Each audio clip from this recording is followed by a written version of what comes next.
Wala nang ang trabaho, paglasing nagwawala pa. Ako ang siga, ako lang dapat masunod. Pag hindi ka nakinig, makakatikin ka ng suntok. Inasawa mo ako, di ko nakasalanan yun. Wala akong pake, kung sa'kin naalis ka. Pagsilbihan mo ako, magtiis ka. Huwag ka nang magreklamo sa'kin, sumunod ka. Pag hindi ka sumunod sa'kin, mabububog ka. Isang araw, ako'y iyong tinawag. Humali ka pa sa akin at bigla mo kong niyakap. Nagtataka ako kasi sa'kin naglalambing ka. Hinayaan ko na lang ang iyong ginagawa. Ang sabi ko pagtapos kong kumain ako, kaya alis magtutungo sa barkada. Doon magpapakala mo hindi ka kumibo. Ang tugon mo ay tango, kita ko sa iyong mukha.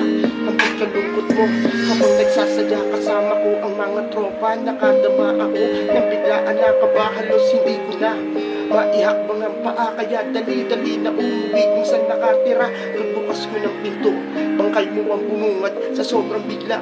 Ako ay napaluwa sa payakap sa iyo. Bakit mo to ginawa, mahal? Wag ka na magbiro, hindi ko kayang mag-isa. Hanggang sa nakita ko ang huling liham namin sa isinulat sa papel bago ka sa akin mawala. At nang aking mabasa kong magtigol ng iyak sa bilukot ng papel at eto ang nilalaman. Pasensya na mahal, iniiwanan na kita. Alam ko na, alam mo na mahal kita. Hindi ko na matiis mga pananakit mo.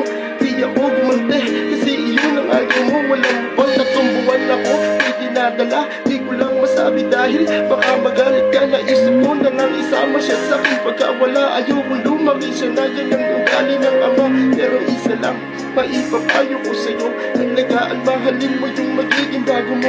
Kahit na wala ako, ikaw pa rin ang pinakaunang lalaki na minahal ko sa buong buhay ko. Yeah.